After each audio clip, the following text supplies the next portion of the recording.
Some of you may be familiar with a board game called Risk. For those of you who are watching on Facebook, a board game is a game that isn't played on a computer. But we played these before we discovered electricity. So, and when I was in high school, a number of us really got into playing this game, Risk, and Risk has a board with a simplified world map on it, and the continents are divided into 42 territories, which are occupied in a random way at the beginning of the game by the players according to drawing cards. But as the game proceeds, players accumulate armies, and they try to, through dice battles and alliances, gain control of other countries, usually contiguous to their already possessed territory. They get more armies with each turn, and then if you get control of a whole continent, you get extra armies. The rather pessimistic goal of the game is to wipe out everybody else who's playing with you. Of course, when you engage in these dice battles, you risk losing and getting wiped out yourself. Now, I'm not temperamentally suited to this game. In fact, I'm not really temperamentally suited to any competition. I hate to lose, and sometimes express that. But I also feel very bad when I make somebody else lose, because I know how it feels. And that's been a problem, especially when you're playing a game like Risk. Along with that, I was getting a little bored with the game, so what I did was to change the goal of the game just for me. Instead of sharing the goal of wiping out all the other players, I tried, if possible, to amass all my armies in Australia, which is called Oceania in Risk. And I'd play long enough to build up strength there. And then at a certain point, I'd break out and engage in battles across the board in such a way that I could die in Brazil. I could go up, the easiest way was to go up through India and over through the Middle East and Egypt and North Africa and to Brazil over the South Atlantic. But if that were blocked for some reason, I could also go the long way, which was up through Siam and China and Mongolia and Kamchatka, and then over to Alaska and down the west coast to get to Brazil that way. But the goal was to die in Brazil, to get there before I got wiped out. And for me, what that amounted to then was a kind of win-win, because nobody else, I didn't beat anybody else, but I did what I wanted to do. It was self-sacrificial, sort of probably a symbol of my becoming self-sacrificial. But of course, this strategy caused the other players to go nuts, because by the logic of the game, my actions made no sense. They didn't seem to be in my self-interest, so they were really hard to predict. I couldn't be oppressed or easily controlled because I really didn't care about eventually being wiped out, as long as I died in Brazil. Well, at some point we stopped playing the game. Although maybe they just stopped calling me and asking me to play with them. I don't know. When Michael Curry, the presiding bishop of the Episcopal Church, spoke in Salinas earlier this month, he called the church to get back in touch with what he sees as its original nature and original identity as the Jesus movement, with reference to a story that comes from the book of Acts, where some people in Thessalonica try to incite a crowd against the Christian missionaries by referring to them as men who have turned the world upside down. They did it, the presiding bishop said, and we should too.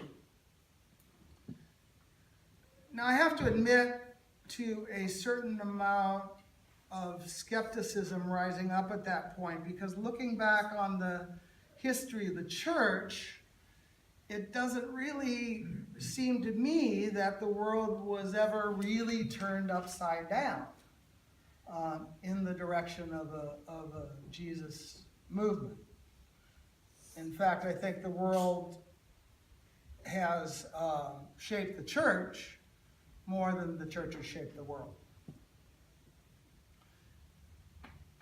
But thinking about this week, I think maybe the presiding bishop was referring to a change in attitude, a shift in our goal, more than to any already accomplished historical achievements. A new perspective rather than some specific product or process. The easiest way to turn the world upside down may be just to stand on our heads.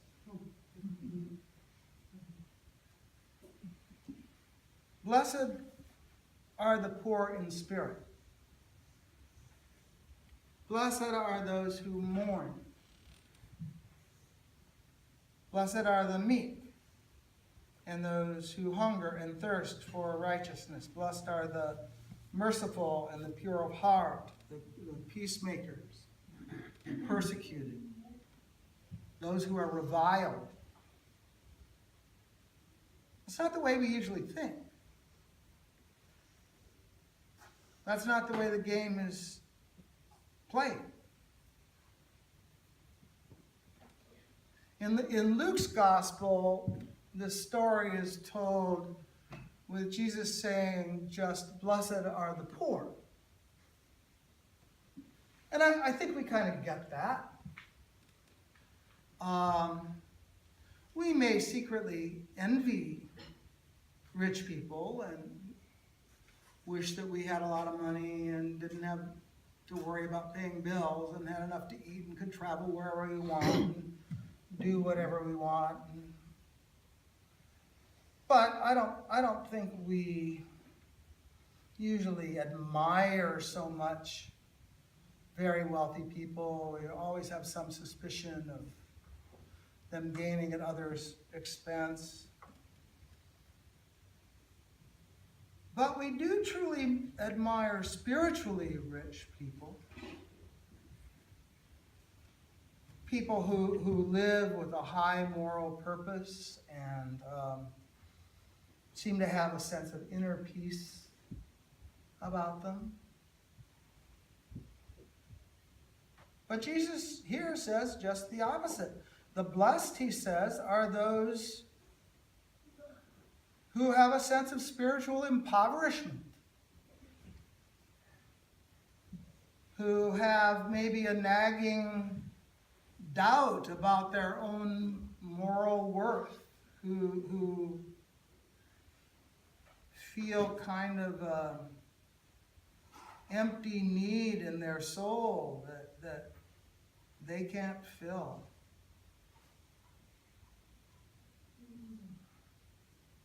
Just like reacting against wealth, I think we react against arrogance and aggression.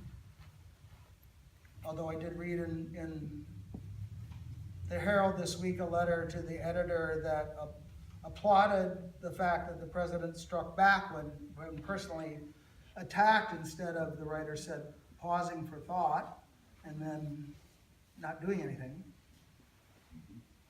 But regardless of where we come down on political aggression, the value of assertiveness, I think, is being advocated more and more. I think men are maybe encouraged to pull back from aggression, but to exercise a calmer, rational, and assertive sort of power in its place, and that women are encouraged to be less self-effacing, less deferent to patriarchal power to get to the same place.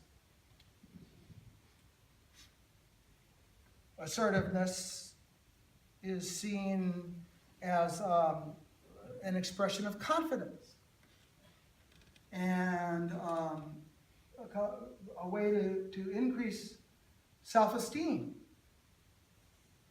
a refusal to be bullied or to be pushed around.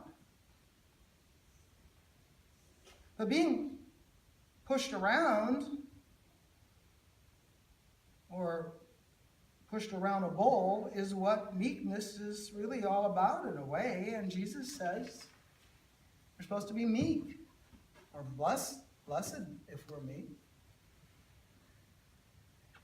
And we may each have a different idea of what it means to be great, but I don't think anybody is voting to make America weak again.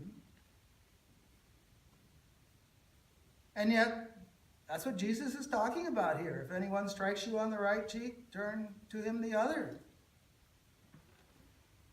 St. Paul says it too. Foolishness is called for in the place of wisdom and discernment.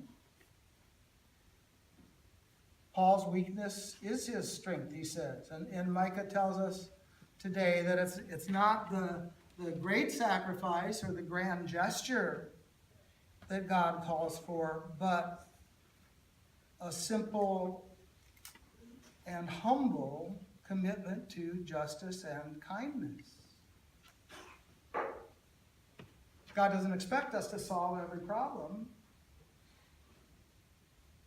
And maybe it's just enough that we try to do our best not to be the problem.